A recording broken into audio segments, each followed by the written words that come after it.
सेठ खूबसूरत गुस्से से थानेदार को घूर रहा था। सेठ को देखते ही थानेदार की सिट्टी गुम हो गई।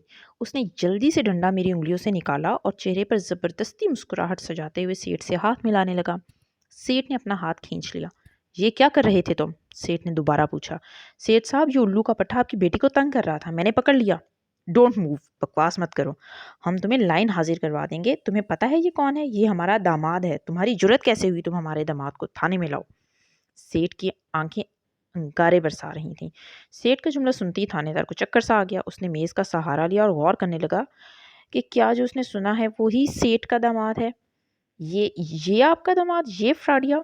कंग्रेचुलेशन, जुबान को लगाम दो वरना खड़े खड़े डिसमिस करवा दूंगा। सेठ को राया। लेकिन सेठ साहब, ये तो बस सफाई पेश करने की ज़रूरत नहीं, हम इसे ले जाने आए हैं।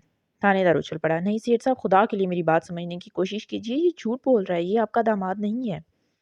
मैं समझ गया कि अब मुझे बोलना चाहिए, लिहाजा रो देने वाले अंदाज में सेठ से कहा, अंकल खुदा के लिए मुझे बचा लीजिए वरना ये मुझे मार डालेंगे।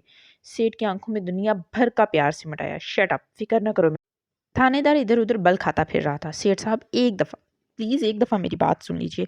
उसकी बात अधूरी ही थी कि कमरे में फहमी दाखिल हुई और सेठ को देखते ही बौखला गई। उसके वहमो गुमान में भी नहीं था कि सेठ यूं थाने में भी आ सकता है और यहाँ इसकी मुलाकात मुझसे भी हो सकती है। डैडी आप यहाँ? थानेदार खुश हो गया। लीजिए सेठ साहब, मैडम भी आ गई हैं, आप इनसे पूछ लीजिए। मैडम, ये उल्लू का पट्टा अपने आप को आपका खामन बता रहा है। फहमी के छक्के छूट के वो बुरी तरह फंस चुकी थी।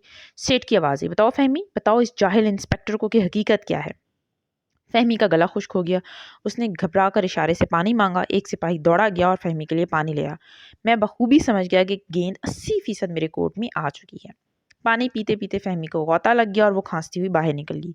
मैं उसकी सारी चालाकियां समझ रहा था।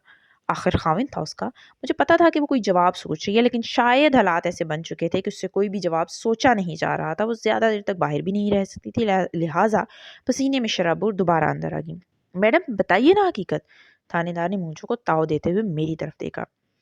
फहमी ने एक नज़र अपने बाप पर डाली और एक नज़र मुझ पर और फिर आहिस्ता से बोली, इंस्पेक्टर साहब, आप इसे छोड़ दीजिए। थानेदार हैरत से फहमी को देखने लगा। छोड़ दूं? लेकिन मैडम, इसे तो आपने खुद। इसे हकीकत बताओ, हकीकत, ताकि इसे पता चल सके कि इसने क्या हरकत की है। सेठ ने फहमी